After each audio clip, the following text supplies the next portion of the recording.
Emagrecer é só fechar a boca e fazer atividade física? Bom, esse é o segundo episódio do Slimcast, um podcast para falar sobre saúde, além do óbvio, e trazer um pouco de ciência, né, e a prática do consultório. Vamos começar falando de um ponto muito importante. Toda fome é igual? Bom, tem muita gente que acha, né, que fome é só quando o estômago ele tá vazio, né?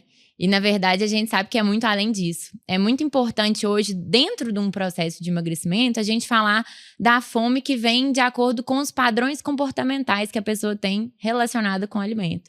Então, tem a fome emocional, tem a fome hedônica, né? Acredita aí que você já viu falando de outros hábitos compulsivos, né? Aquela fome que a pessoa que tem um distúrbio de saciedade também. Então, são vários tipos de fome que às vezes a pessoa só atrela ao fato da barriga roncar. Então, não, né? A fome, ela não é só o estômago vazio. E é muito importante a gente conversar sobre isso, porque às vezes a gente acha que comer é só fechar a boca. E aí eu quero levantar um ponto que obesidade é uma doença e, como tal, ela tem alguns sintomas. E esses sintomas são falta de saciedade, excesso de acúmulo adiposo e o chamado food noise. E quando a gente trata que emagrecer é só fechar a boca, olha que paradoxo. A gente está tratando uma doença aumentando o sintoma da doença. Por isso que se você já fez aquela dieta radical, a dieta da lua, né, assim, a dieta da proteína, e você depois ganhou muito peso, a gente vai te explicar melhor sobre isso. Se você faz uma dieta radical na qual você aumenta a sua fome, e diminui a sua saciedade, você está aumentando o seu sintoma de obesidade. É isso, Fê? Isso. E aí, Dani, me conta um pouquinho da sua prática, né, dentro do consultório. O paciente que ele tem essa fome, né? Que a gente sabe que não é fome, às vezes, de comida, né? A vontade de comer. Como que você faz? Como que você lida? Prescreve algum medicamento? Como que é isso? Acho que o primeiro ponto é entender qual é o perfil, o padrão alimentar do meu paciente, né? A gente entender assim, por que esse paciente come? Então, primeiro a gente tem um questionário que a gente utiliza, que é um questionário validado, que vai me mostrar qual é o padrão alimentar. A partir do padrão alimentar, eu consigo traçar um plano terapêutico para aquele paciente, que é como se eu estivesse fazendo uma casa, né? Uma casa, ela tem janela, ela tem porta, ela tem um teto. Tratar a obesidade é montar esse quebra-cabeça, essa casa que eu estou desenhando para você. E de acordo com o perfil alimentar do meu paciente, eu vou pensar quais as estratégias que eu vou utilizar para ele. Então, por exemplo, se eu tenho um paciente que pesa mais de 3 dígitos, que pesa mais de 100 quilos, ele tem um perfil de um comer mais volumoso. Eu tenho que associar estratégias, e aí ressalto como uma das estratégias tão importantes, medicações para tratar a obesidade. Medicamentos anti-obesidades entra como um dos pilares. Agora, se eu tenho um paciente que ele tem um perfil mais compulsivo, ele come por compulsão alimentar, eu tenho outras estratégias para entrar para esse paciente. Resumindo, eu vou montar a casa do meu paciente de acordo com as características do meu paciente e utilizando as ferramentas necessárias nesse processo. Eu acho muito legal que hoje em dia se fala muito sobre o fenótipo alimentar, né? A gente sabe que todo mundo aí já deve ter usado algum remédio para emagrecer na vida. E muitas vezes não funciona, né? Porque o remédio, às vezes, que sua vizinha, sua amiga usa, não é o mesmo remédio que você deveria usar. E a gente nem sabe se você deveria usar algum remédio, né? No final das contas. Então, hoje em dia, assim, a gente tem que... Não pode fechar os olhos para isso, a gente tem que até agradecer a ciência, né, de ter evoluído. E hoje em dia tem muitos recursos, né, que ajudam as pessoas a realmente, às vezes, aderir uma dieta, né? Porque a gente sabe que, às vezes, força de vontade, né, foco, disciplina não são o suficiente. Então, é importante, dentro da prática, né, clínica ali dentro do consultório, a gente conseguir diferenciar essa pessoa aqui, ela tá comendo as emoções, né, ela tá comendo porque tá triste, tá comendo porque tá feliz. O brasileiro, ele tem muito disso, né, às vezes de trazer o momento social da família a ir no restaurante, né, comemorar o aniversário de alguém, se juntando as pessoas, né, para comer alguma coisa. Então, é legal, né, durante a nossa consulta, a gente ir guiando por isso também. E você falou um ponto que é muito importante a gente ressaltar, e às vezes eu escuto isso dos pacientes, que às vezes eles passaram a vida inteira frustrados no processo de emagrecimento. E aí vinha aquela ideia, você precisa ter mais força de vontade, né? Quantos aqui já foram no nutricionista, começaram uma dieta e na quarta-feira não deu conta de seguir aquela dieta? E aí vinha aquele sentimento de frustração, e é só perpetuando esse ciclo vicioso, porque não estava entendendo qual era o seu padrão alimentar. E quando a gente fala de obesidade, a gente tem que entender que é uma doença que ela é multifatorial. Ou seja, eu tenho vários fatores que resultam para aquele paciente ter um excesso de peso. Eu tenho fatores genéticos, eu tenho fatores comportamentais, eu tenho fatores ambientais. Eu falo que hoje a gente vive num mundo que é muito obesogênico. É muito mais fácil você ganhar peso, né? É você ter acesso à comida, a fazer 2.000 calorias, assim, ó, estalando seu dedo, deitado no seu sofá, pedindo um iFood. E isso, então, o que a gente tem que falar? A gente tem hoje, tanto que essa epidemia da obesidade é reflexo disso. E se a gente não entende que é uma doença multifatorial, eu não consigo tratar, porque eu só olho para um aspecto. E pontos que eu acho interessante da gente dividir, de escutar de pacientes assim, é a primeira vez na vida que eu entendo o que é essa tal de saciedade. Vocês já imaginaram, gente, talvez vocês que estão nos ouvindo, viva isso, de passar o dia inteiro pensando sobre comida?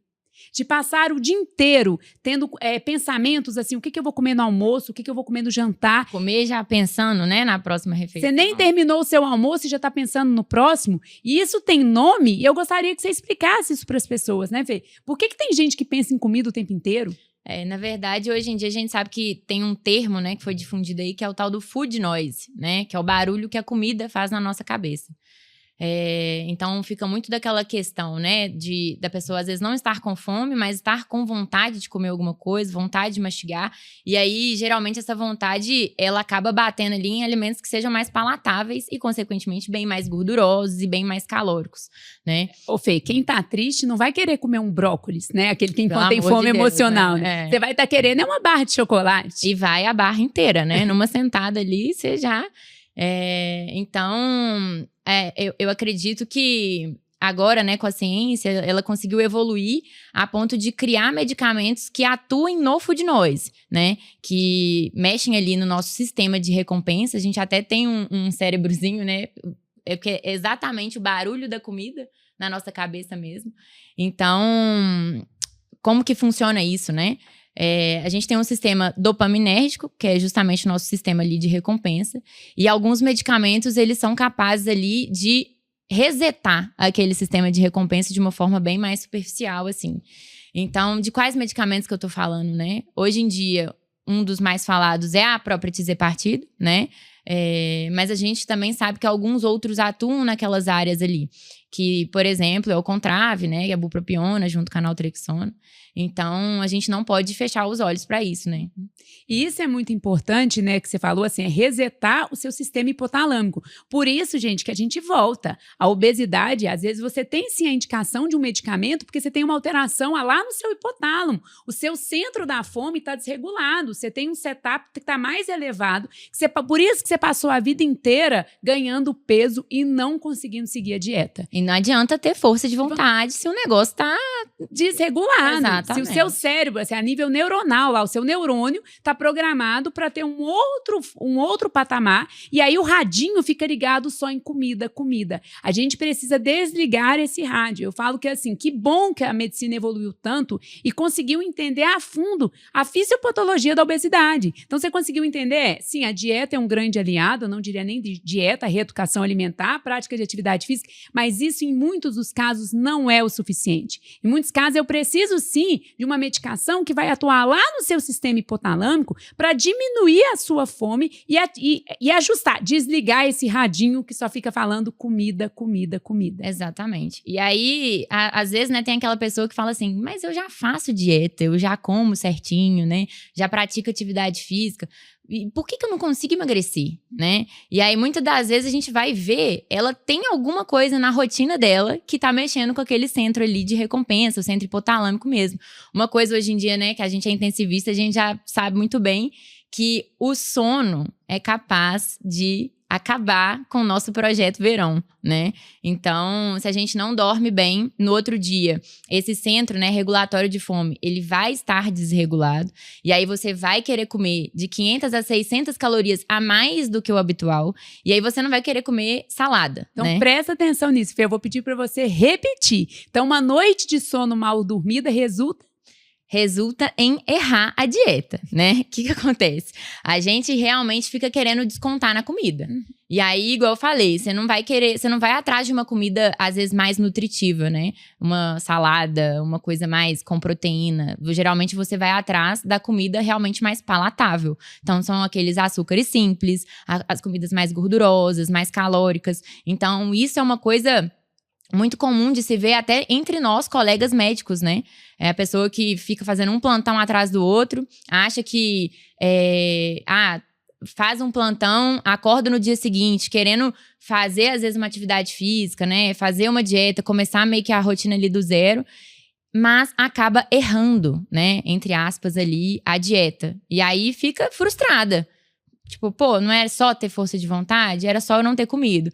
Mas é importante ela saber que se você não dorme, naturalmente a sua fisiologia vai te jogar pra ir comer alguma coisa mais gordurosa mesmo. E aí vem aquilo, né? Quantas pessoas já tentaram emagrecer, começaram uma dieta e não conseguiram. E um outro ponto que eu acho que a gente deveria comentar e dividir, ninguém ganha 10 quilos do dia para a noite. O quanto que isso vai vindo gradativamente pelas más escolhas que a gente foi construindo ao longo da nossa vida também, né? Então, o sedentarismo é uma doença e muitas vezes a gente não fala sobre isso, como a gente às vezes também não tratava a obesidade como doença, né? Quantas vezes alguém vai passar um caso pra gente no CTI, descreve as comorbidades do paciente e não cita a obesidade. Aí você chega lá no leito, a pessoa tem 120 quilos. E aí eu acho que eu queria que você comentasse isso, né? Assim, que visão que a gente ainda traz da sociedade da obesidade? Eu acho que esse ponto da atividade física é uma coisa que você tocou, né?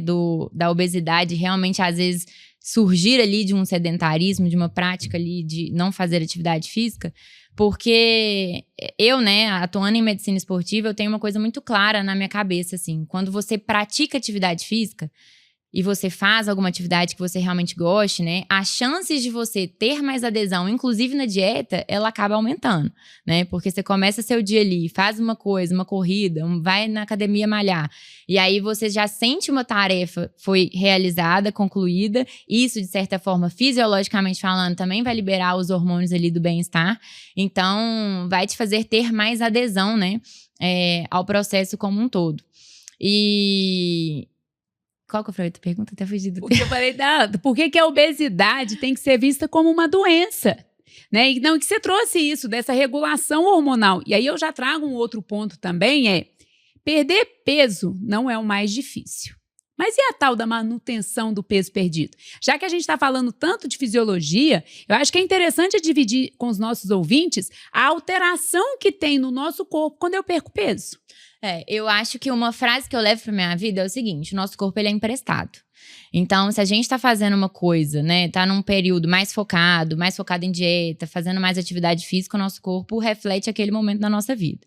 Se a gente tá deixando, né, a rotina às vezes atropelar, o trabalho vir primeiro, a gente não se coloca em primeiro lugar mesmo, o nosso corpo vai estar refletindo exatamente isso. Então, eu acho que é muito importante, né, a gente saber durante o processo, o que é gerar essa coisa de autoconhecimento para ver o que a gente tem feito para atingir aquele determinado corpo. Então, estou mais focada ali na dieta, né? Estou comendo um micronutriente X, estou fazendo mais vezes atividade física, né? Isso eu acho que tudo é muito importante para você conseguir seguindo o hábito. Eu acho que todo esse processo de emagrecimento, né? Ele tem uma data de início, mas ela não pode ter uma data de validade, né? Eu acho que é muito importante durante a prática ali, que você tá dentro de uma jornada com o paciente, você vai ensinando ele a ter bons hábitos para que em algum momento ele ande sozinho, né? Não sei o que você vem aí e fala dentro do consultório, mas como que isso aí é para você também? Não, concordo plenamente. E um ponto que eu falo para os pacientes é assim: o nosso corpo vai sempre tentar voltar para o maior peso que você já teve na vida.